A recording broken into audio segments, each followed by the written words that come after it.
Nanginginig ang mga kamay ni Daniela habang maingat niyang idinidikit ang kasing liit ng butones na device sa ilalim ng mabigat at antigong mesa na yari sa Nara.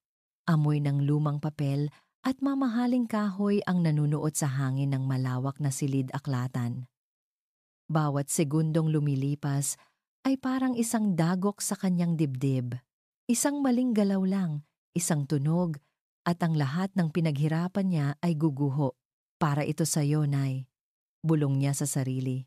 Habang ang imahe ng kanyang ina na si Elena payat, namumutla at unti-unting nilalamon ng sakit at kalungkutan, ay malinaw na lumitaw sa kanyang isipan. Ang huling habilin nito bago malagutan ng hininga ay hindi mga salita ng pagmamahal, kundi isang babala. Huwag kang lalapit sa kanila, Dani. Huwag na huwag. Pero paano niya magagawa iyon?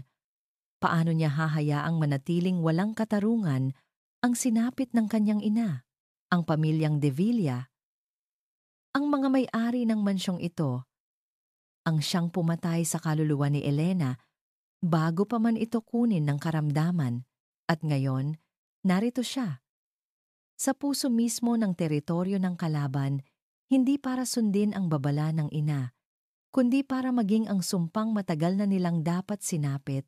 Ang pagpasok dito ay hindi naging madali. Naalala niya ang tensyon sa kanyang panayam, ilang araw na ang nakalipas. Si Mrs. Gomez, ang matandang mayordoma ng mansyon, ay may mga matang tila kayang basahin ang pinakatatagong lihim ng isang tao. "Bakit mo gustong magtrabaho dito, Hija?" tanong nito. Ang boses ay kalmado ngunit may bigat. Naghanda si Danny para sa tanong na ito. Ngumiti siya ng isang ngiting pinraktis niya ng daan-daang beses sa salamin, isang ngiting mahinhin, bahagyang nahihiya, at puno ng pangangailangan. "Kailangan ko po ng trabaho, ma'am, para po sa pag-aaral ng kapatid ko at pangarap ko po talagang makapagtrabaho sa isang disenteng lugar tulad po nito." Sinuri siya ng mayordoma mula ulo hanggang paa. "Taga-Tondo ka, base sa iyong address. Malayo ito sa Makati. At wala kang karanasan bilang yaya sa ganito kalaking bahay. Sanay po ako sa hirap, ma'am. Masipag po ako at madali pong matuto. Bigyan niyo lang po ako ng pagkakataon, hindi po kayo magsisisi." Pakiusap ni Danny.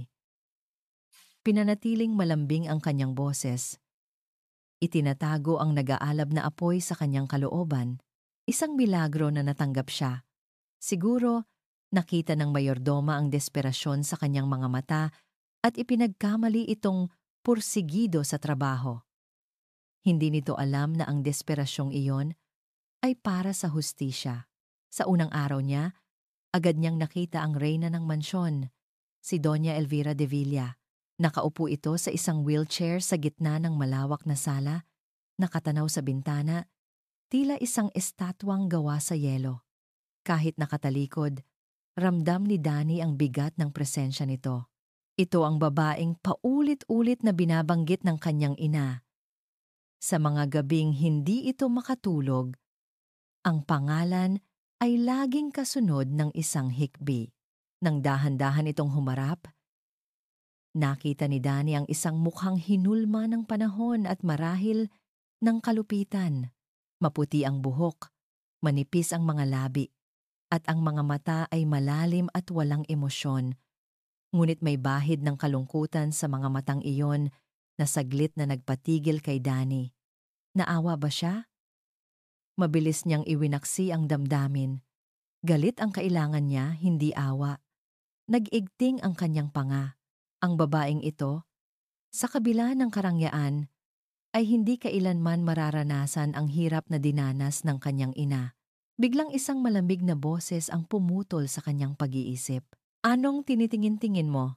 Napalingon si Danny at natigilan. Nakatayo sa paanan ng enggrandeng hagdanan ang isang lalaking matangkad. Nakasuot ng isang mamahaling business suit. Ang buhok nito ay maayos na nakasandal at ang mga mata ay kasing talim ng mga salitang binitiwan niya. Ito si Marco de Villa, ang apo at tagapagmana, ang CEO ng Villa Corp, Ang mukha niya ay pamilyar mula sa mga magazine at dyaryo, pero sa personal, mas matindi ang kanyang dating mayabang at malamig. Sir, pasensya na po, mabilis na sabi ni Danny. Yumuko siya para itago ang galit na biglang umakyat sa kanyang mukha. Lumapit ito sa kanya. Ang bawat hakbang ay may awtoridad. Ikaw ang bagong yaya, hindi ba? Opo, sir. Gawin mo ang trabaho mo. Huwag kang tatanga-tanga sa mga lugar na hindi mo dapat pinupuntahan. At isang paalala, huminto ito sa mismong tapat niya. Napilitan siyang iangat ang kanyang tingin. Sa mansyon na ito, ang mga mata ay para sa pagtingin sa dinadaanan, hindi sa mga taong hindi mo ka-level. Naiintindihan mo? Parang isang sampal ang mga salita nito. Gusto niyang sumagot. Isigaw na ang yaman nila ay nabahira ng luha ng kanyang ina, pero pinigilan niya ang sarili. Ngumiti siya ulit ng peke. Opo, sir. Pasensya na po ulit. Nakel na. Tinalikuran siya nito at naglakad patungo sa kanyang lola. Narinig pa niya ang bulong nito. Saan na naman napulot ni Manang Gomez ang babaeng ito? Ang paghamak sa boses ni Marco ang nagbigay kay Danny ng huling piraso ng determinasyong kailangan niya. Sa gabing iyon, matapos siguraduhing tulog na ang lahat, isinagawa niya ang unang hakbang ng kanyang plano, ang silid-aklatan. Ito ang puso ng kapangyarihan ng mga De Villa, ang opisina ni Doña Elvira. Dito nagaganap ang mga usapang nagpapatakbo sa kanilang imperyo at ngayon, matagumpay niyang nailagay ang listening device. Isang maliit na tagumpay.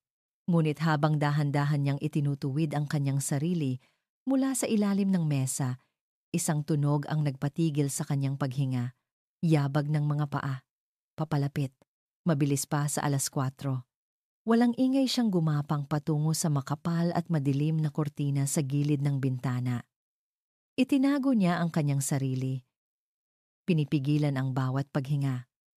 Bumukas ang pinto. Pumasok si Marco. Itinutulak ang wheelchair ni Doña Elvira.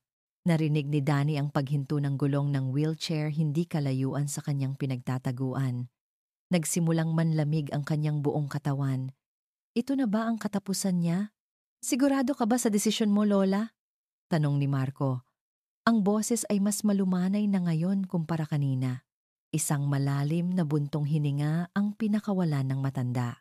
At ang mga salitang sumunod mula sa bibig ni Doña Elvira ay tila isang kulog na yumanig sa buong pagkatao ni Danny. Nagpaguho sa pundasyon ng galit na matagal na niyang binuo. Hindi ako mapapanatag, Marco, sabi ng matanda. Ang boses ay basag at puno ng isang emosyong hindi inaasahan ni Danny.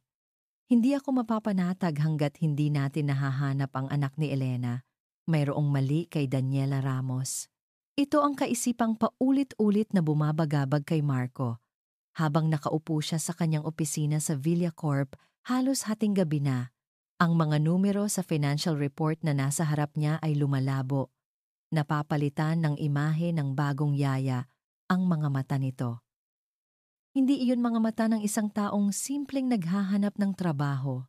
Mayroong apoy sa mga iyon, isang nagliliyab na determinasyon.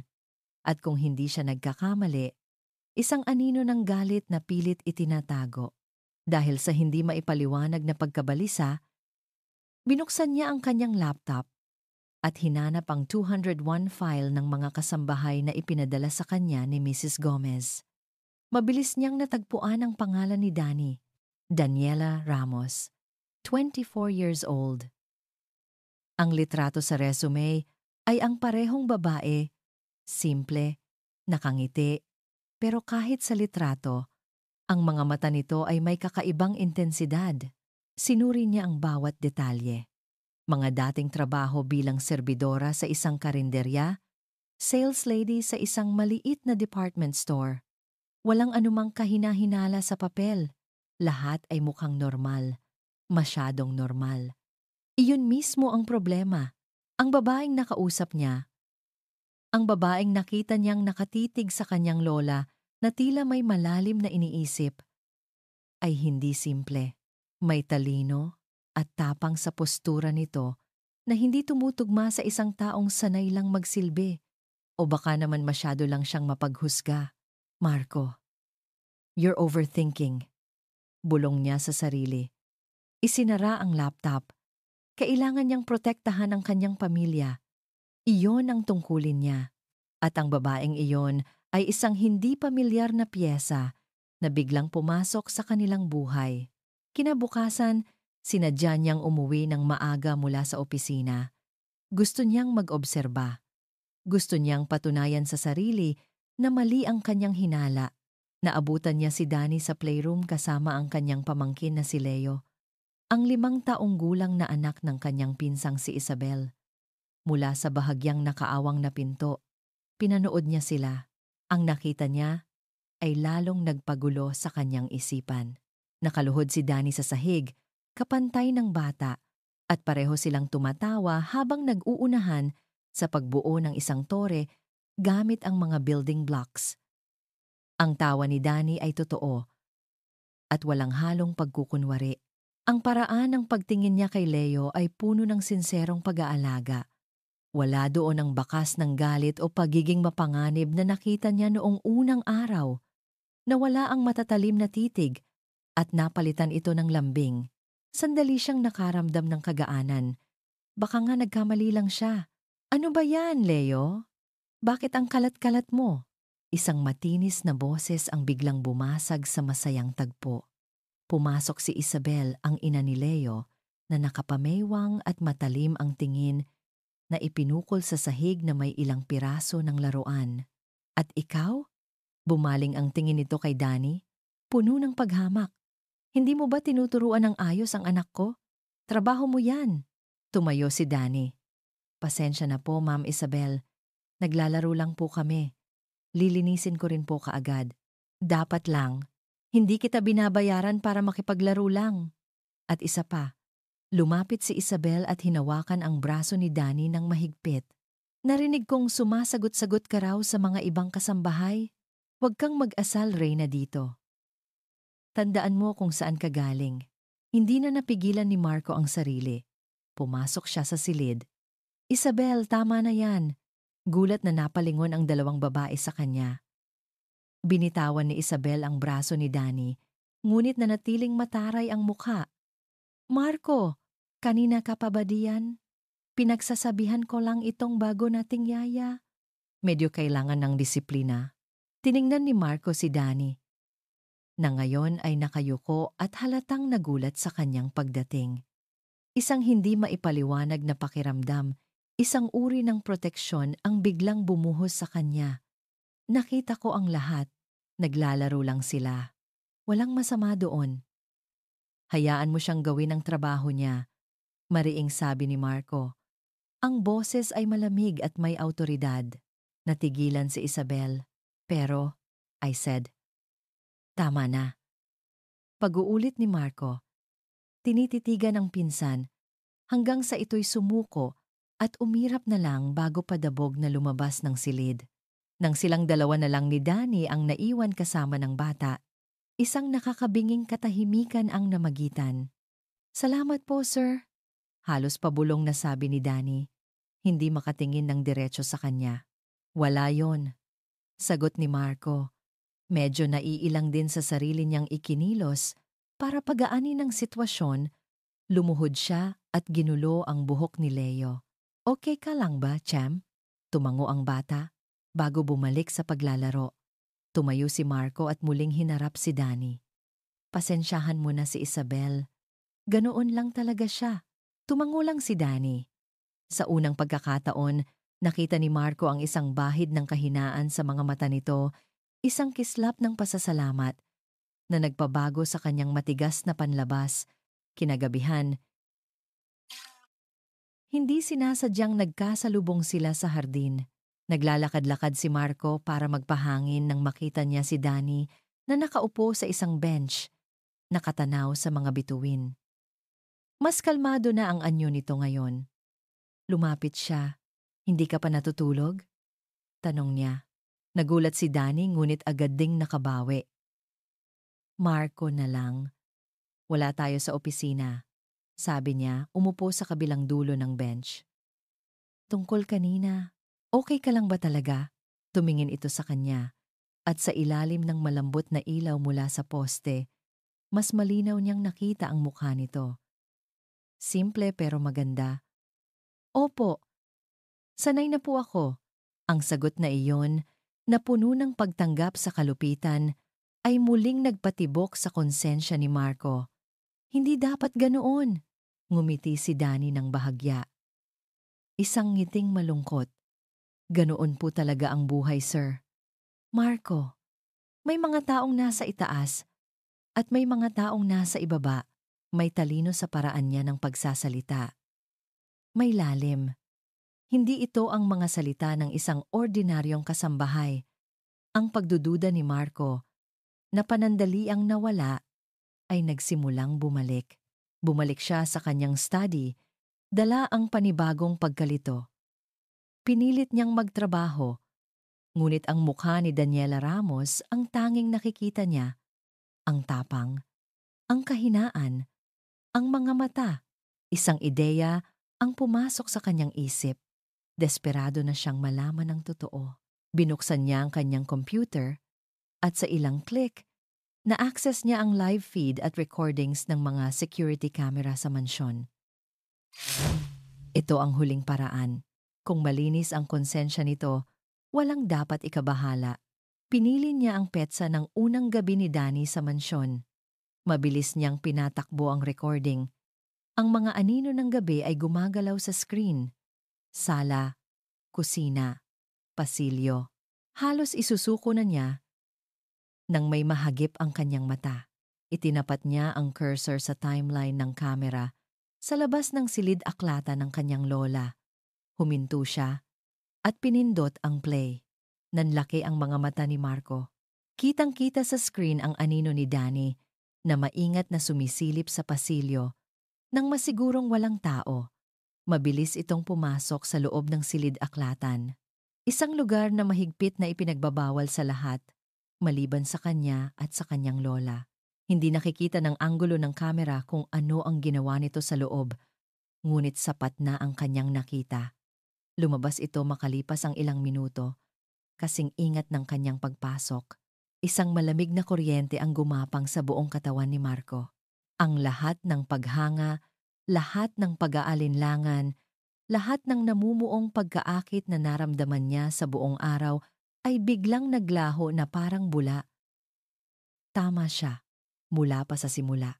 Isinandal niya ang sarili sa kanyang upuan. Ang mga mata ay nanatiling nakatitig sa nagyeyelong imahe ni Danny sa screen.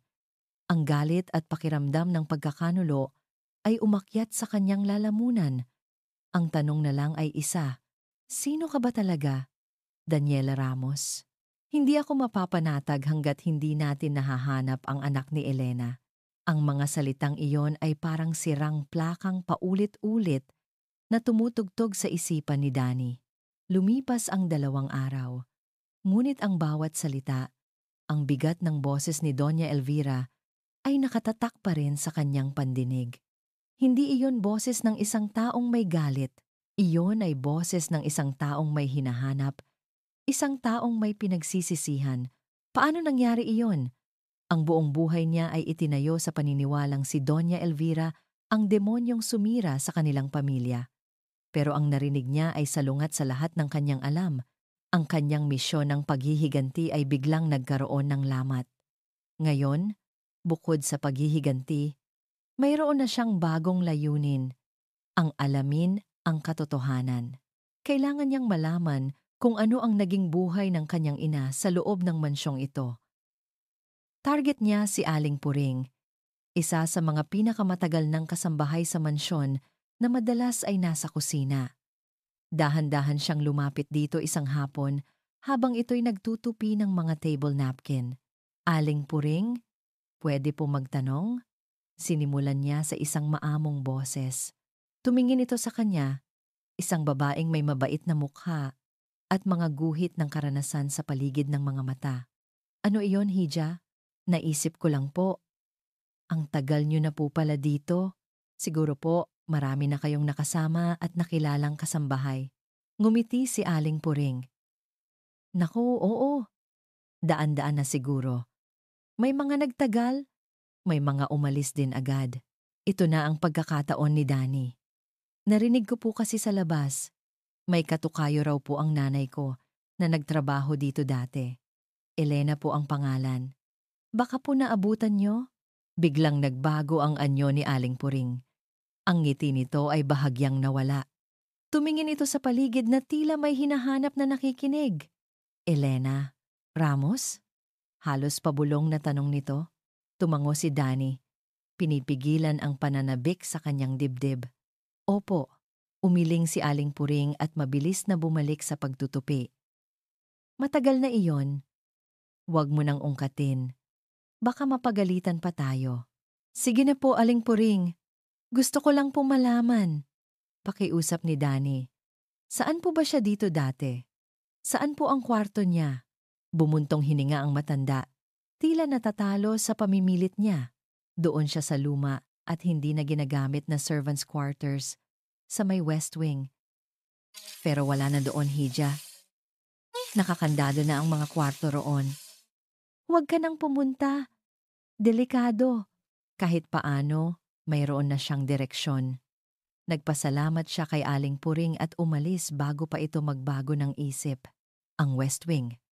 Habang naglilinis siya sa isa sa mga pasilyo patungo roon, kinailangan niyang kumuha ng ilang gamit sa isang maliit na storage room para maabot ang isang kahon ng panlinis sa mataas na estante. Kinailangan niyang gumamit ng isang maliit na stepladder. Habang nakatingkayad at inaabot ang kahon, isang pamilyar at malamig na boses ang biglang nagsalita sa likod niya. Anong ginagawa mo dito? Sa sobrang gulat, nawalan ng balanse si Danny. Naramdaman niya ang pag-angat ng kanyang mga paa mula sa baitang ng hagdan. Napapikit siya. Hinihintay ang sakit ng pagbagsak. Pero hindi sahig ang sumalo sa kanya, kundi isang pares ng malalakas na braso. Napamulat siya at ang mukha ni Marco ang bumungad sa kanya, ilang pulgada lang ang layo. Ang mga mata nito ay nakatitig sa kanya, matalim at mapanuri. Ang lahat ng bahagyang kabaitan na nakita niya sa hardin noong isang gabi ay ganap na nawala. Ang init ng katawan nito ay tumatagos sa manipis niyang uniporme at ang tibok ng puso niya ay biglang bumilis na parang kabayong nagwawala, hindi dahil sa kilig, kundi dahil sa purong takot at pagkalito. Bitawan mo ako, utal niya. Sinusubukang bawiin ang kanyang postura. Malamig pa rin ang mga mata ni Marco habang dahan-dahan siyang ibinababa. Nang tumayo na siya ng tuwid, hindi pa rin ito binibitawan ang pagkakahawak sa kanyang mga braso. Tinanong kita, anong ginagawa mo sa bahaging ito ng mansyon? Ang playroom ay nasa East Wing. Kukuha lang po ako ng panlinis, sir. Sabi niya, pilit na pinapakalma ang sarili. Inutusan po ako ni Manang Gomez. Isang pagsisinungaling. Pero kailangan. Hindi ito kumibo. Tinitigan lang siya nito na para bang hinuhubaran nito ang kanyang kaluluwa. Ang mga daliri nito ay bahagyang humigpit sa kanyang braso. Siguraduhin mo lang na nagsasabi ka ng totoo, Daniela. Sabi nito. Binibigkas ang kanyang buong pangalan na may diin dahil ayaw na ayaw ko sa mga sinungaling. Binitawan siya nito at tinalikuran na para bang isa siyang basura.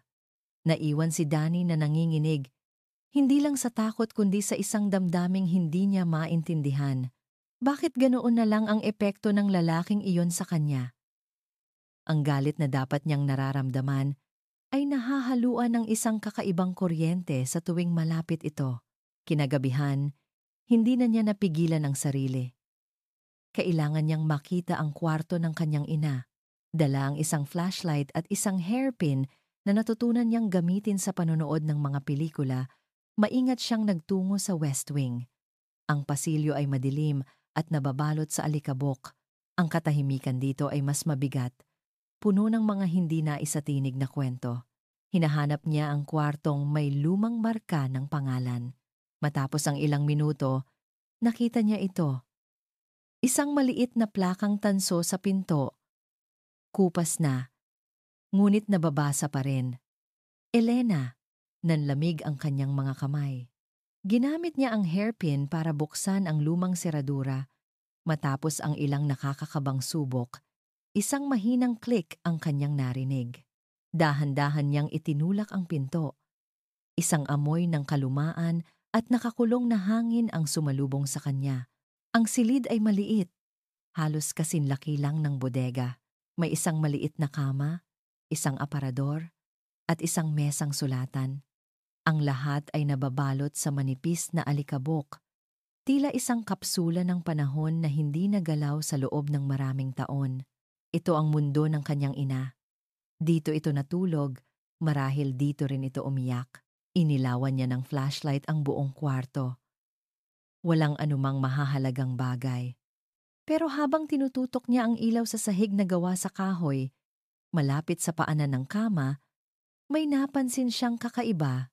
Isang piraso ng sahig ang tila bahagyang nakaangat. Lumuhod siya at sinubukang galawin ito.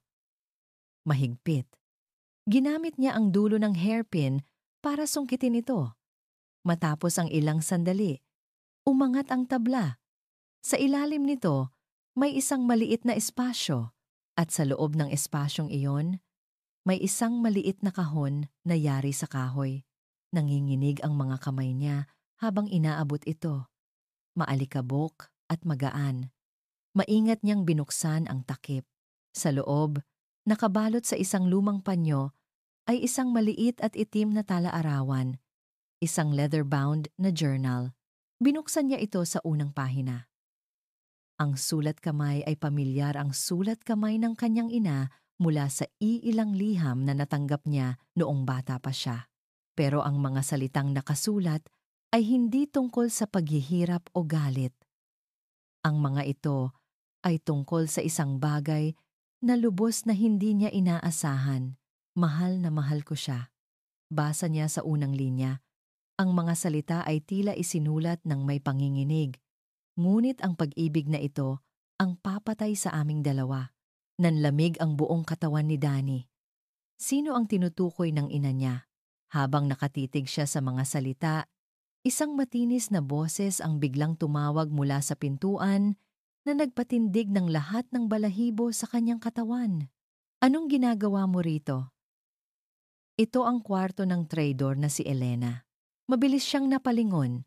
Ang puso niya ay handa nang lumabas sa kanyang dibdib. Nakatayo sa may pintuan na may hawak na kandila, si Isabel. Ang mukha nito ay nababalutan ng anino. Ngunit ang ngisi sa mga labi nito ay malinaw na malinaw.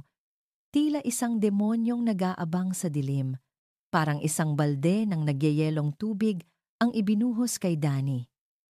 Sa isang iglap, isinara niya ang tala-arawan at mabilis na itinago ito sa likod niya, sa ilalim ng laylayan ng kanyang uniporme.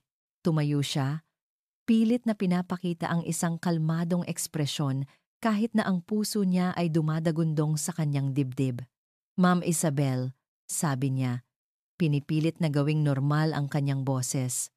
Naligaw lang po ako. Hinahanap ko po ang banyo. Tumawa si Isabel, isang tawang walang kagalakan. Naligaw? Sa West Wing? At sa loob pa mismo ng kwartong ito. Huwag mo akong gawing tanga, Daniela. Lumapit ito. Ang liwanag ng kandila ay naglalaro sa kanyang mukha na nagbibigay dito ng isang nakakatakot na anyo. Alam ko kung ano ang hinahanap mo. Mga lumang basura, tulad ng nanay mo. Nag-igting ang panga ni Danny. Kailangan niyang makalusot dito. Pasensya na po, ma'am. Aalis na po ako. Sinubukan niyang lumagpas, ngunit hinarangan ni Isabel ang daan. Hindi pa tayo tapos. Anong hawak mo sa likod mo? Nanlamig ang pawis sa noo ni Danny. Wala po, ma'am. Kayo po yata ang namamalikmata. Tinitigan siya ni Isabel ng matagal. Ang mga mata nito ay nanliliit na parang sa isang ahas. Tila sinusukat nito kung hanggang saan ang kaya niyang itanggi.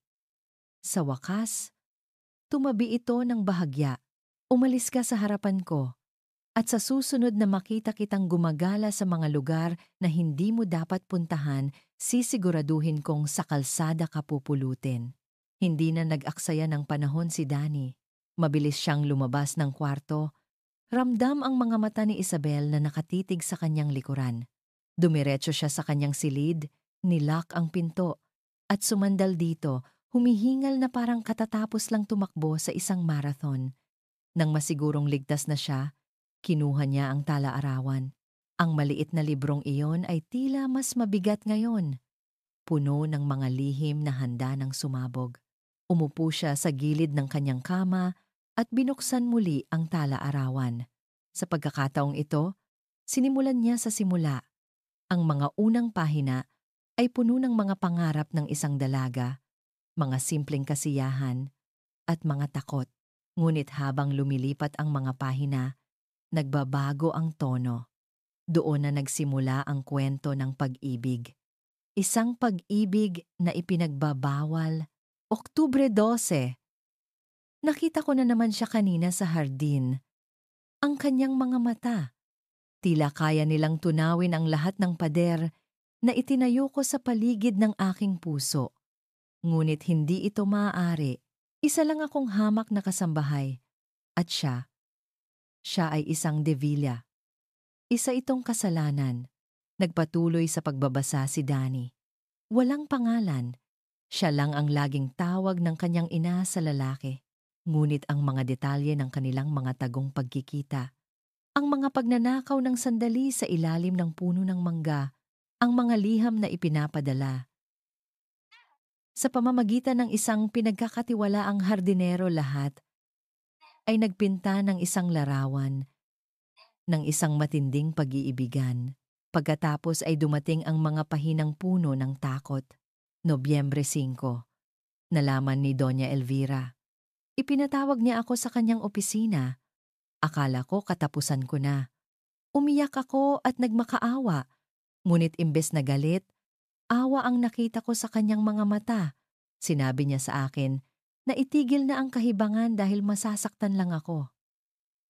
Napahinto si Danny. Awa? Hindi galit? Ibang-iba ito sa imahe ng Donya na nasa isip niya. Nagpatuloy siya. Nobyembre 20. Sinubukan kong layuan siya, ngunit hindi ko kaya. At ngayon, may bunga na ang aming pagmamahalan. Nagdadalang tao ako. Paano ko ito sasabihin sa kanya? Paano ko ito sasabihin sa lahat? Sumikip ang dibdib ni Danny. Ito na, ang kwento ng kanyang pagsilang. Disyembre 1. Nalaman na ni Donya. Sa pagkakataong ito, galit na galit siya. Pero ang galit niya ay hindi para sa akin, kundi para sa kalagayan ko. Lihim siyang nag-abot sa akin ng pera. Sinabi niyang kailangan kong umalis, pumunta sa malayo kung saan maaari kong palakihing mag-isa ang aking anak. Sinabi niya, gawin mo ito para sa kanya, Elena. Para iligtas siya sa pamilyang ito. Nagsimulang mamasa ang mga mata ni Danny. Hindi pala kalaban ang Donya. Sinubukan nitong tumulong. Sino? Kung gayon, ang tunay na halimaw sa kwento ng kanyang ina. Ang mga sumunod na pahina ay nagbigay ng sagot. Isang bagong karakter ang pumasok sa kwento, si Isabel, Enero 15. Si Isabel. Nakita niya akong kausap ang hardinero. May hinala siya. Ang mga titig niya sa akin ay puno ng lason. Sinabi niya sa akin, alam ko ang sikreto mo, Elena, at sisiguraduhin kong malalaman ito ng lahat kung hindi ka aalis. Natatakot ako sa kanya. May kadiliman sa kanyang mga mata. Pebrero 2. Pinagbintangan ako ni Isabel ng pagnanakaw. Isang palabas. Alam kong siya ang naglagay ng kwintas sa aking mga gamit. Pinapahiya niya ako sa harap ng lahat. Si Doña Elvira ay walang nagawa kundi ang paalisin ako, para na rin sa aking kaligtasan. Bago ako umalis, lihim niyang ibinigay sa akin ang lahat ng kanyang ipon. Magpakalayo ka na. Bulong niya. May luha sa kanyang mga mata. Bumuhos na ang luha ni Danny. Ang lahat ng kanyang pinaniwalaan ay isang malaking kasinungalingan. Ang kanyang paghihiganti ay nakatutok sa maling tao. Si Isabel pala ang may kagagawan ng lahat. Sa gitna ng kanyang pag-iyak, bigla siyang nakaramdam ng matinding pagsisisi. Naalala niya ang mga titig ni Marco sa kanya, ang pagdududa, ang galit. Siguro ay nakikita nito sa kanya ang isang sinungaling, isang taong may masamang balak. Pero pagkatapos ng insidente sa playroom, nakita niya ang kislap ng kabaitan dito. Isang bahagi niya ang gustong maniwala na si Marco ay iba, na hindi ito katulad ni Isabel. Kinabukasan, habang nag-aalaga kay Leo sa hardin, nakita niya si Marco na naglalakad abala sa kanyang cellphone. Nang mapansin siya nito, tumigil ito. Nagkatitigan sila. Sa pagkakataong ito, lumapit si Danny. Dala ang isang bagong determinasyon. "Sir Marco?" sabi niya. Ang boses ay nanginginig ng bahagya. "Daniela?" sagot nito. Ang boses ay formal at malamig pa rin, ngunit may bahid ng pagtataka. "Gusto ko lang po sanang..." Hindi niya alam kung paano sisimulan. Magtanong, "Tungkol sa pamilya niyo." Tinaasan siya nito ng kilay. "At bakit ka interesado?" "Kasi po, parang ang daming lihim dito. Ang daming kalungkutan," sabi niya. Tinitingnan ito ng diretso sa mata. Umaasang makikita nito ang kanyang sinseridad. Hindi po lahat ng bagay ay tulad ng inaakala ng iba. Nagbago ang ekspresyon ni Marco. Mula sa pagiging mapaghinala, napalitan ito ng isang kislap ng pagkalito. Marahil kahit pag-unawa, tila may naramdaman itong katotohanan sa kanyang mga salita. "Ano ang ibig mong sabihin?" "Ang lola niyo po, si Doña Elvira. Hindi po siya masamang tao." Halos pabulong na sabi ni Danny. Natigilan si Marco. Ang kanyang mga mata, na kanina'y puno ng hinala, ay napalitan ng purong pagkalito. "Anong sinabi mo?" "Ang lola niyo po," pag-uulit ni Danny. Ang boses niya ay mas matatag na ngayon, dala ng katotohanang nabasa niya. Hindi po siya ang halimaw na iniisip ng lahat. Sinubukan niya pong tumulong. Hinawakan ni Marco ang braso niya. Hindi mahigpit ngunit sapat para pigilan siyang umalis. "Paano mo nasabi yan? Saan mo narinig ang mga yan? Ano ang alam mo tungkol sa pamilya ko, Daniela?" Ang paggamit niya sa kanyang pangalan ay hindi na formal, kundi puno ng isang desperadong pangangailangan para sa sagot. Sasagot na sana si Danny. Handa nang sabihin ang tungkol sa nalaman niya. Handang isugal ang lahat.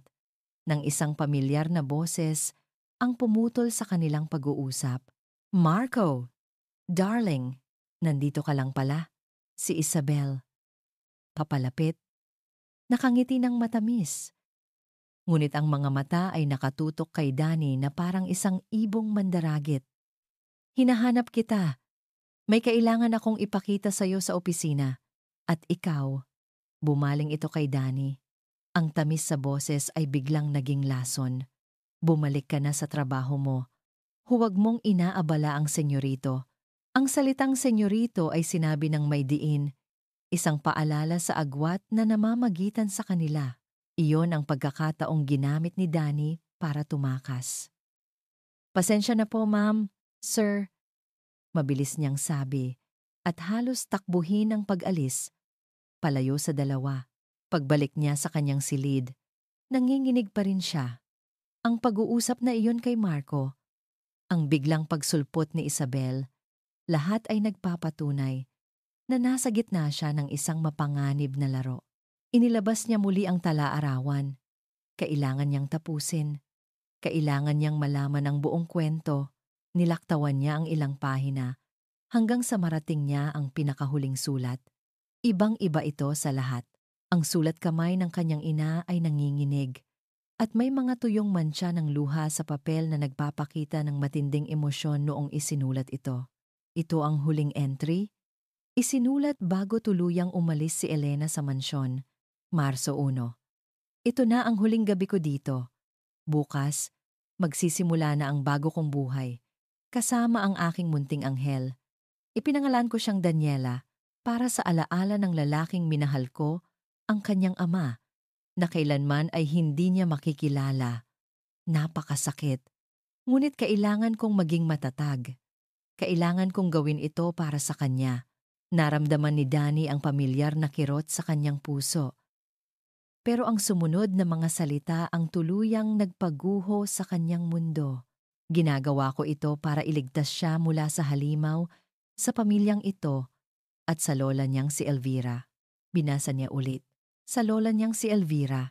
Lola niya. Ang dalawang salitang iyon ay umalingaw-ngaw sa kanyang isipan na parang isang malakas na kampana. Ang hangin ay tila naubos sa kanyang mga baga. Ang mga piraso ng palaisipan ay biglang nagkabit-kabit sa isang paraang hindi niya kailanman naisip. Si Doña Elvira. Hinahanap ang anak ni Elena. Ang kanyang ina, tinawag na anak ng Donya sa mga unang pahina ng tala-arawan. At ngayon ito, ang kanyang ina, si Elena, ay hindi isang ordinaryong kasambahay. Siya ang anak ni Doña Elvira. Nabitawan ni Danny ang tala-arawan. Nahulog ito sa sahig na may mahinang kalabog. Napahawak siya sa kanyang dibdib. Ang mundo ay umiikot sa kanyang paningin. Kung anak ni Doña Elvira ang kanyang ina, ibig sabihin, ang babaeng kinamumuhian niya, ang babaeng sinumpa niya, ang babaeng sentro ng kanyang planong paghihiganti ay ang kanyang lola. Isang salita lang ang lumabas sa kanyang mga labi, isang bulong na puno ng pagkabigla, pagsisisi at takot. Lola, ang pagkalito ay parang lason na unti-unting kumakalat sa sistema ni Marco. Ang mga salita ni Danny sa hardin, ang sinseridad sa kanyang mga mata, ang panginginig sa kanyang boses ay nag-iwan ng isang malalim na marka sa kanya. Hindi po siya masamang tao. Paano niya nalaman iyon? Paano niya nasabi iyon nang may ganoong katiyakan? Ang babaeng nahuli niyang pumasok ng patago sa opisina ng kanyang lola ay siya ring babaeng nagsasabing naiintindihan nito ang kalungkutan ng kanilang pamilya. Sino ang paniniwalaan niya? Ang ebidensya ng kanyang mga mata o ang sinasabi ng kanyang puso na nagsisimula ng magtiwala? Ang pag-iisip na ito ay bumabagabag sa kanya habang pabalik siya sa main house. Pinaplano niyang kausapin muli si Danny ng mas pribado, malayo sa mga mapanuring mata ni Isabel. Kailangan niya ng mga sagot. Ngunit pagpasok niya sa malaking sala, isang eksenang puno ng kaguluhan ang sumalubong sa kanya. Dalawang kasambahay ang nagpapanik. Si Isabel ay sumisigaw, at sa sahig, sa tabi ng natumbang wheelchair, ay nakahandusay ang kanyang lola Elvira. Walang malay. Lola, tumakbo si Marco. Ang takot ay biglang pumalit sa lahat ng pagkalito. Lumuhod siya sa tabi ng kanyang lola. Tinapik-tapik ang pisngi nito. Lola, gumising ka. Anong nangyari? Hindi ko alam. Humahagulgol si Isabel, pero may kakaiba sa kanyang mga luha, tila isang pag-arte. Kakatapos lang niyang inumin ang tsaa na dinala ni Daniela. Ang pangalan ay parang isang kidlat na tumama kay Marco. Napatingin siya sa mesang nasa tabi. Nandoon ang isang tasa ng tsaa, halos naubos na. At sa tabi nito, isang platito na may lamang gamot ng kanyang lola para sa puso. Tawagin niyo ang doktor! Bilis! Sigaw ni Marco sa mga kasambahay, habang maingat niyang inaangat ang ulo ng kanyang lola. Sa isip niya, ang lahat ay umiikot. Tsaa! Daniela! Ang mga hinala niya ay bumalik ng may kasamang puwersa ng isang delubyo. Habang hinihintay nila ang doktor, si Isabel ay hindi mapakali. Marco, hindi ako mapalagay. Kailangan nating alamin kung ano ang nangyari. Baka may nilagay siya sa tsaa. Isabel, hindi ito ang oras. Hindi! Giit nito. Ang mga mata ay nanlalaki sa kunwaring takot. Paano kung sinadya ito? Saan na ba ang babaeng iyon? Tingnan natin ang kwarto niya. Baka may makita tayong ebidensya. Kahit ayaw ni Marco, ang suhestiyon ni Isabel ay may lohika. Kung may masamang nangyari, kailangan nilang malaman agad. Sumunod siya kay Isabel, patungo sa servants' quarters. Pinasok nila ang maliit na silid ni Danny. Malinis at maayos. Walang anumang kahina-hinala. Ngunit si Isabel ay dire-diretsyong nagpunta sa maliit na aparador. Nagsimula itong maghalongkat. Isabel? Ano ba? Aha! Sigaw ni Isabel. Mula sa ilalim ng mga nakatuping damit ni Danny, may kinuha siyang isang maliit na bote na may lamang likido. Ano ito, Marco? Ano ito? Kinuha ito ni Marco. Ang bote ay walang label. Ang laman ay malinaw. Isang malamig na takot ang gumapang sa kanyang likod. Sa sandaling iyon, isang kasambahay na nagngangalang Rosa ang dumating, umiiyak. Sir Marco! Ma'am Isabel! Sabi nito nanginginig. Kailangan ko pong sabihin ang totoo. Anong totoo, Rosa? Tanong ni Marco. Ang boses ay mababa at mapanganib. Nakita ko po si Daniela kanina. Sa kusina, humikbi ang dalaga. Bago niya po dalhin ang tsaa kay Donya, may inilagay po siyang likido mula sa isang maliit na bote. Katulad po niyan! Tinanong ko po kung ano iyon. Sabi niya, bitamina lang daw po para kay Donya. Naniwala naman po ako. Yun na. Ang huling pako sa kabaong ng kanyang pagtitiwala. Ang testimonya ng isang saksi. Ang pisikal na ebidensya. Ang lahat ay nakaturo kay Danny. Ang bahagyang pag-asa at pagtitiwalang naramdaman niya sa hardin ay naging abo. Napalitan ito ng isang nagngangalit na galit-galit hindi lang kay Danny, kundi sa sarili niya dahil sa muntik na siyang maniwala. Sakto namang pababa si Danny sa hagdan. Ang mukha ay puno ng pag-aalala matapos marinig ang komosyon. Sir Marco, ano po ang nangyari? Narinig ko po ang sigaw. Hindi na niya natapos ang sasabihin. Sinalubong siya ni Marco sa paanan ng hagdan. Ang mukha ni Marco ay isang maskara ng yelo. Ipinakita niya ang bote. Ano ito? Daniela? Tanong niya. Ang bawat salita ay tumatagos na parang patalim. Nanlaki ang mga mata ni Danny sa gulat. Hindi ko alam. Hindi po sa akin yan. Huwag ka nang magsinungaling. Sigaw ni Marco. Ang galit niya ay sumabog na. Nakita ka ni Rosa. Ikaw ang nagdala ng tsaa. At ngayon, ang lola ko ay nakahandusay doon. Hindi namin alam kung magigising pa ba siya. Bakit? Bakit mo ginawa to? Wala akong ginawa. Sigaw pabalik ni Danny. Ang mga luha ay nagsimulang mamuo sa kanyang mga mata. Walang katotohanan yan. Frame up lang to. Si Isabel. Siya ang may galit sa akin. Huwag mong idamay si Isabel dito. Sagot ni Marco. Tapos ka na, Daniela. Ang galing mong umarte. Ang galing mong magpanggap na inosente. At ako, muntik na akong maniwala sa'yo. Ang huling mga salitang iyon ay puno ng sakit at pait. Para kay Danny, mas masakit pa iyon kaysa sa lahat ng akusasyon, Marco. Maniwala ka sa akin. Pagmamakaawa niya. Ang tala-arawan. Ang tala-arawan ng nanay ko. Nandoon ang patunay. Hindi ko kailangan ang mga kasinungalingan mo! Putol niya. Tumingin siya sa dalawang security guard na kararating lang. Ang puso niya ay parang pinipiga. Ngunit ang isip niya ay buo na. Palabasin niyo siya ng mansyon. Utos niya. Ang boses ay walang emosyon. Malamig at pinal. Gumuho ang mundo ni Danny. Hindi. Marco, pakiusap. At siguraduhin niyong hindi na siya makakabalik pa. Dagdag ni Marco. Hindi tinitingnan si Danny habang hinihila siya ng mga guwardiya. Habang kinakaladkad siya palabas, patuloy siyang sumisigaw. Marco, inosente ako. Maniwala ka sa akin. Si Isabel ang may kasalanan. Marco, Marco, Marco. Ngunit hindi na siya lumingon. Nanatili siyang nakatayo doon, matigas na parang bato. Habang ang mga sigaw ng babaeng sinimulan na niyang pagkatiwalaan ay unti-unting humina at naglaho sa labas ng pintuan. Sa kanyang silid, sa ilalim ng kama, naiwan ang isang lumang tala-arawan, tahimik na naghihintay na mabasa isang katotohanang hindi na isatinig.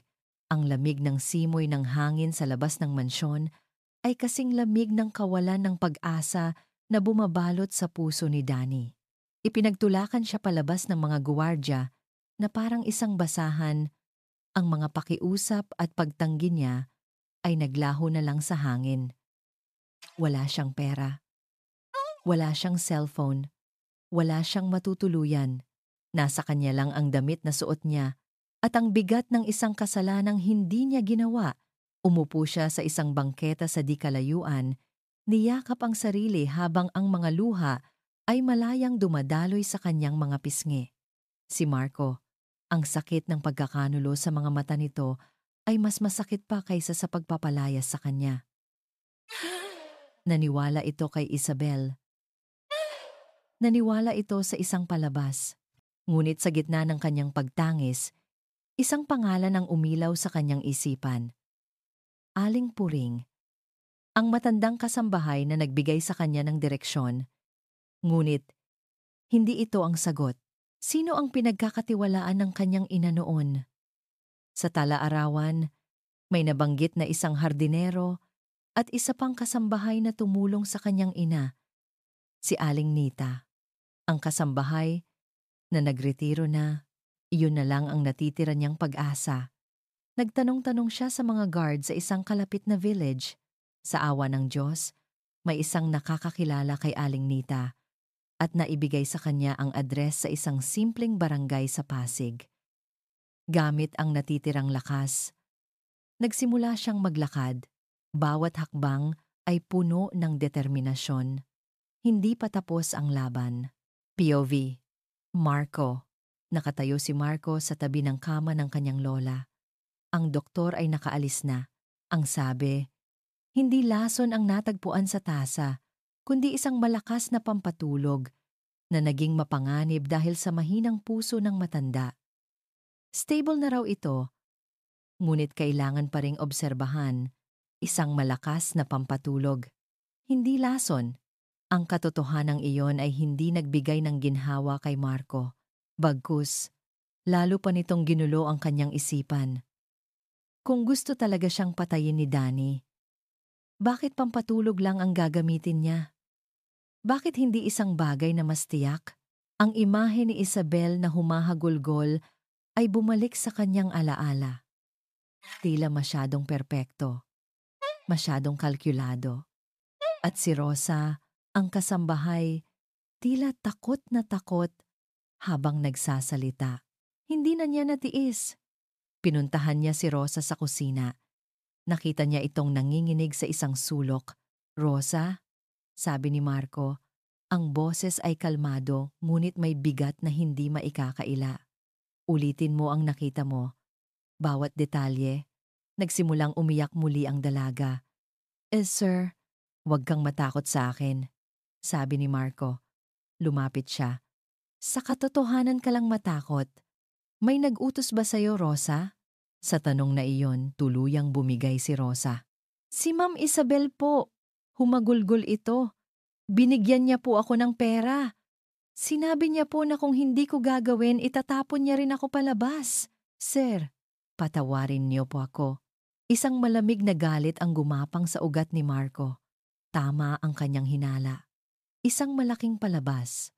At siya, ang CEO ng Villacorp, ay naging isang tangang manonood. Ang mukha ni Danny puno ng sakit, takot, at pagmamakaawa ay malinaw na lumitaw sa kanyang isipan. Ang tala-arawan. Ang tala-arawan ng nanay ko. Nandoon ang patunay. Ang tala-arawan. Mabilis siyang naglakad patungo sa kwarto ni Danny. Ang silid ay bakante at malamig.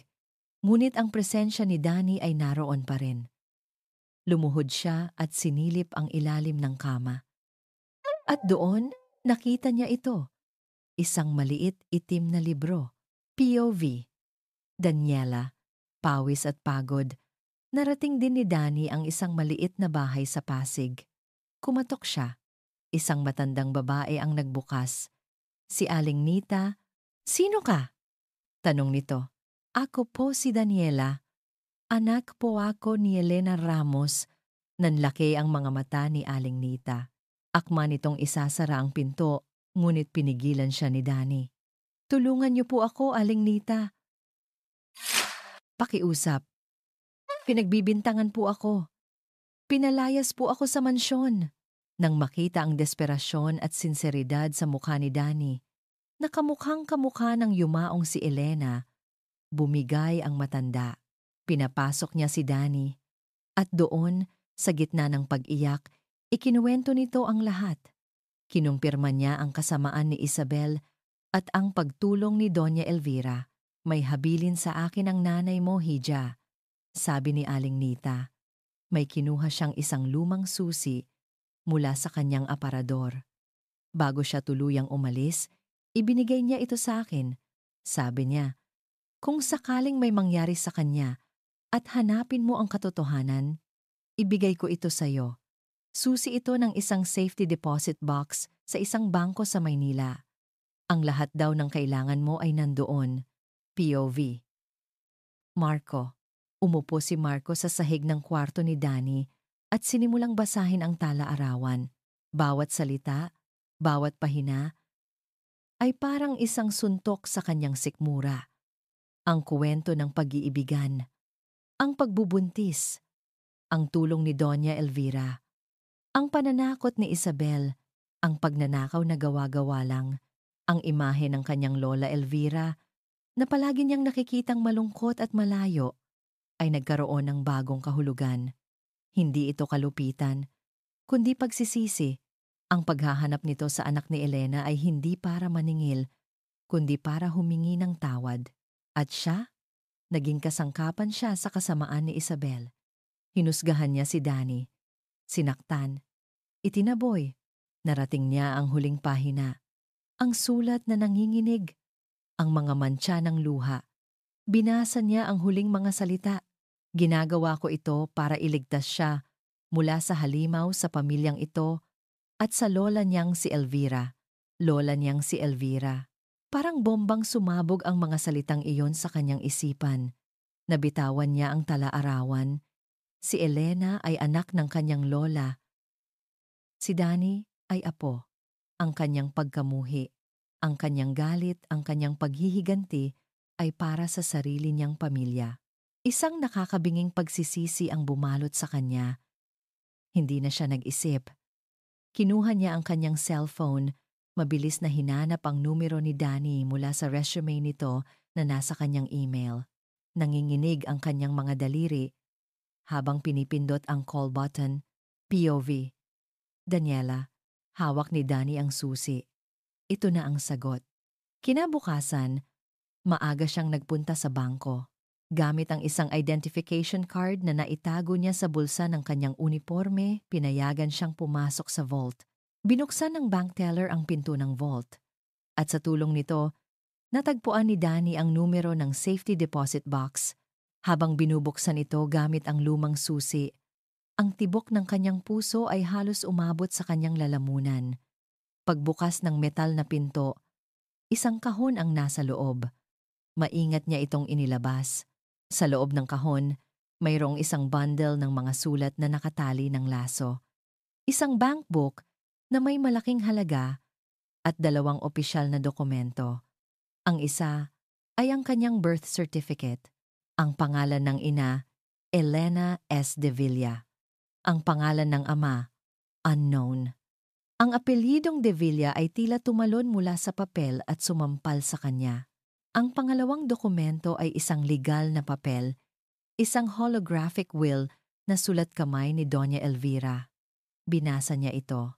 "Sa sino mang makakabasa nito, kinikilala ko ang aking nag-iisang anak na si Elena S. De Villa at ang kanyang anak na si Daniela bilang aking tunay at legal na tagapagmana.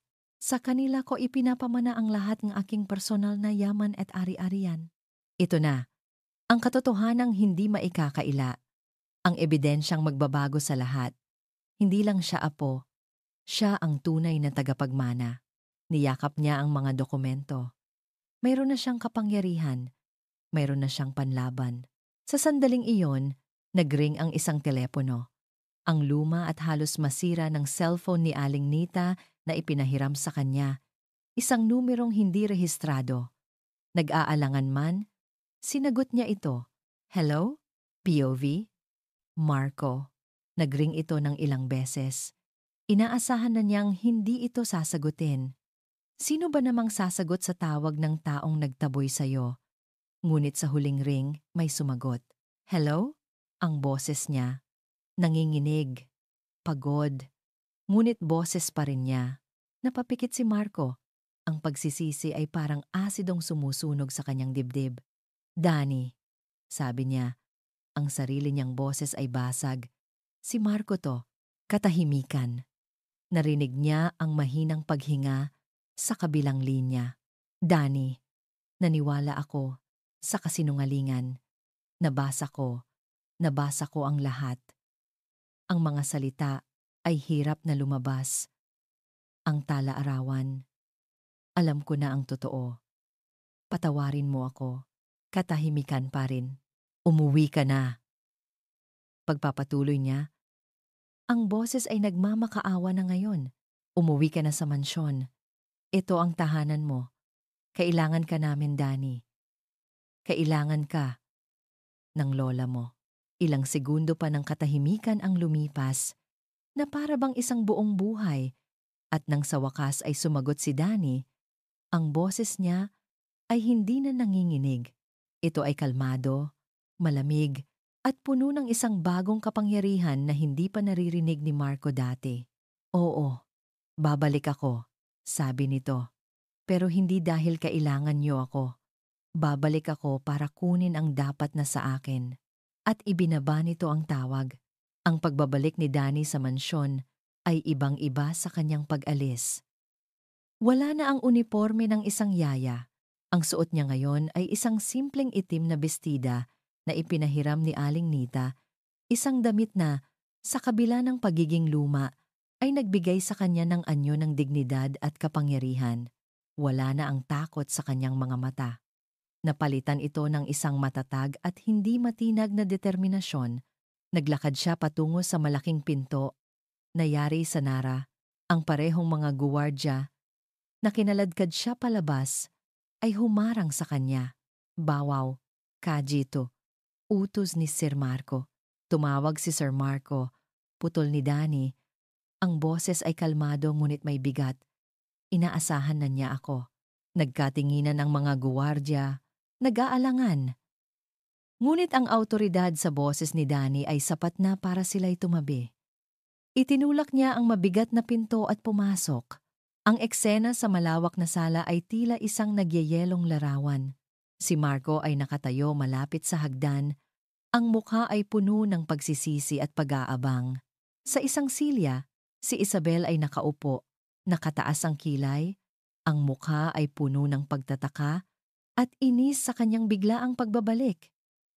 Ang mga kasambahay ay nasa gilid, nagbubulungan, ang lahat ng mata ay napunta sa kanya. Naglakad si Danny sa gitna ng silid, bawat hakbang ay may layunin. Huminto siya sa gitna. Kaharap nilang lahat. Anong ginagawa ng babaeng ito dito? Sigaw ni Isabel, tumatayo. Marco, sinuway mo ba ang sarili mong utos? Palayasin mo ulit yan. Tumahimik ka, Isabel, sabi ni Marco. Ang boses ay mapanganib na kalmado. Ang mga mata nito ay nakatuon lamang kay Danny. Ngumisi si Isabel. Bakit? Dahil ba naawa ka sa isang hamak na yaya? Huwag mong sabihing nahulog ka na sa bitag ng isang manggagancho? Dahan-dahang itinaas ni Danny ang hawak niyang mga dokumento. Hindi ako isang yaya, sabi niya. Ang boses ay umalingaw-ngaw sa tahimik na silid. At lalong hindi ako isang manggagancho. Tumingin siya ng diretso kay Isabel. Ako si Daniela de Villa Ramos, anak ni Elena de Villa, At apong ang babaeng sinubukan mong patayin. Isang kolektibong paghinga ng gulat ang narinig mula sa mga kasambahay. Nanlaki ang mga mata ni Isabel at sa unang pagkakataon, nakita ni Danny ang isang kislap ng takot sa mukha nito. Kasinungalingan! Sigaw ni Isabel. Talaga ba? Tanong ni Danny. Ibinuklat niya ang holographic will dahil ang lola ko ay may ibang sinasabi. Ito ang testamento niya. Isinasaad dito na ako ang kanyang tagapagmana. At ito, itinaas niya ang birth certificate, ang katibayan ng aking pagkatao. Gusto mong basahin? Namutla si Isabel. Napatingin siya kay Marco na para bang humihingi ng tulong, ngunit ang nakita lang niya ay isang mukhang puno ng galit at pandidiri. At tungkol sa pagtangkang pagpatay, pagpapatuloy ni Danny, ang boses ay tumatalim. Nagtapat na si Rosa. Alam naming lahat na ikaw ang nag-utos sa kanya. Ikaw ang naglagay ng pampatulog sa tsaa. Ikaw ang nagtanim ng ebidensya sa kwarto ko. Tapos na ang palabas mo, Isabel. Sa sandaling iyon, isang mahinang tunog ang narinig mula sa itaas ng hagdanan. Ang pinto ng silid ni Doña Elvira ay bumukas. At mula doon, lumabas ang matanda. Hindi na ito naka-wheelchair. Nakatayo ito, nanginginig, nakasandal sa pader para sa suporta, ngunit nakatayo sa tulong ng isang nurse. Dahan-dahan itong bumaba. Tama na, sabi ni Doña Elvira. Ang boses ay mahina ngunit malinaw. Ang lahat ay napatingin sa kanya. Tulala. Tama na ang kasinungalingan. Ang pagtayo niya mula sa wheelchair ay isang simbolikong pagbangon mula sa mga taon ng pagkakasala at pananahimik. Tumingin siya kay Isabel. Ang mga mata ay puno ng sakit at galit. Pinalaki kita na parang tunay na pamilya, Isabel. Minahal kita, pero sinuklian mo ako ng pagkakanulo. Pinalayas mo ang sarili kong anak. Tinangka mong saktan ang sarili kong apo. Para saan? Para sa perang hindi naman sayo? Tita, ako. Nauutal si Isabel. Wala nang maisip na kasinungalingan. Umalis ka sa pamamahay na ito, utos ni Doña Elvira. Ang boses ay may bigat ng isang reyna. At huwag ka nang magpapakita pa. Natalo. Iyon ang salitang mababasa sa mukha ni Isabel. Walang salita. Kinuha niya ang kanyang bag at, sa ilalim ng mga mapanghusgang tingin ng lahat, mabilis siyang lumabas ng mansyon, talunan at kahiya-hiya. Nang mawala na si Isabel, isang mabigat na katahimikan ang muling namayani. Ang lahat ng atensyon ay nakay Danny at Doña Elvira. Dahan-dahang lumapit ang matanda kay Danny. Ang mga mata nito, na dati malamig at malayo, ay puno na ngayon ng mga luhang matagal nang naipon. Apo ko, sabi nito, inaabot ang nanginginig na kamay. Patawarin mo ako. Patawarin mo ang lola sa lahat ng aking pagkukulang. Natakot ako. Naging duwag ako. At dahil doon, nawala sa akin ang nanay mo. Tinitigan ni Danny ang mukha ng kanyang lola. Nakita niya rito hindi ang isang halimaw, kundi isang babaeng bilanggo rin ng nakaraan. Ang galit na nag-alab sa kanyang puso sa loob ng maraming taon ay unti-unting natunaw, napalitan ng isang emosyong hindi niya inaasahan pag-unawa. Hinawakan niya ang kamay ng kanyang lola. Tapos na po yun, sabi niya. At sa pagsasabi noon, naramdaman niya ang isang mabigat na tinik na nabunot mula sa kanyang dibdib. Panahon na po para magsimula ulit. Niyakap siya ni Doña Elvira. Isang yakap na puno ng mga taon ng pangungulila at pagsisisi. At sa unang pagkakataon, naramdaman ni Danny na siya ay tunay na nasa bahay. Ilang buwan ang lumipas. Ang mansyon, na dating nababalot sa kalungkutan, ay napuno na ng buhay at tawa. Si Doña Elvira, sa tulong ng physical therapy at ng inspirasyong dala ni Danny, ay nakakalakad na ng mas maayos. Naging mas malapit sila sa isa't isa, pinupunan ang mga nawalang taon. Isang hapon, Nakatayo sina Danny at Marco sa malaking balcony ng opisina ng Villacorp, tanaw ang buong syudad. Si Danny na ngayon ang tumutulong sa pagpapatakbo ng kanilang kumpanya. Hindi ko pa rin makalimutan ang araw na yon, sabi ni Marco, nakatingin sa malayo, ang araw na pinalayas kita. Hindi ko alam kung paano mo ako mapapatawad. Humarap sa kanya si Danny. Isang ngiti ang nasa kanyang mga labi. Ang pagpapatawad ay hindi para kalimutan ang nangyari, Marco. Ito ay para tanggapin na nangyari ito. At piliing huwag hayaan na sirain nito ang hinaharap. Hinawakan niya ang kamay ni Marco. Pareho tayong nagkamali. Pareho tayong naging biktima ng mga kasinungalingan. Ang mahalaga, natuto tayo. Tumingin si Marco sa kanya. Ang mga mata ay puno ng pagmamahal at pasasalamat. Mahal kita, Daniela. Mahal din kita, Marco. Sagot niya. At habang papalubog ang araw, sa gitna ng syudad na minsan ay sumimbolo sa kanyang galit, natagpuan ni Danny ang kanyang tunay na mana, hindi ang yaman o kapangyarihan, kundi ang kapatawaran, ang pamilya, at isang pag-ibig na mas matibay dahil sinubok ito ng katotohanan. At dito nagtatapos ang masalimuot ngunit puno ng pag-asang kwento ni na Daniela at Marco. Mula sa kaibuturan ng aking puso, maraming salamat sa inyong walang sawang pagsubaybay sa ating kwento.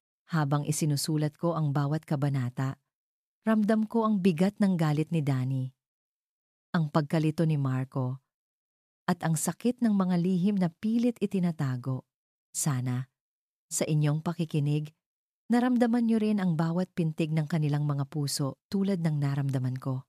Ang kanilang paglalakbay ay isang patunay na ang pinakamadilim na gabi ay laging sinusundan ng isang magandang umaga. Higit sa lahat, ang kwentong ito ay isang paalala na ang tunay na lakas ay hindi matatagpuan sa paghihiganti, kundi sa kakayahang magpatawad una sa lahat sa ating mga sarili. Isang paalala na ang pag-ibig ay kayang tumubo kahit sa pinakamatigas na lupa, at na laging may pag-asa at pangalawang pagkakataon para sa mga pusong handang maghilom. Ngayon, nais ko namang marinig ang inyong saloobin. Ano ang pinakapaborito ninyong eksena? Anong aral ang inyong napulot?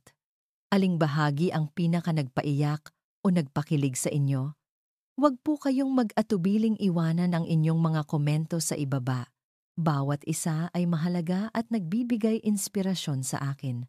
Hanggang sa ating susunod na kwentuhan. Ito po ang inyong manunulat na laging nagpapasalamat.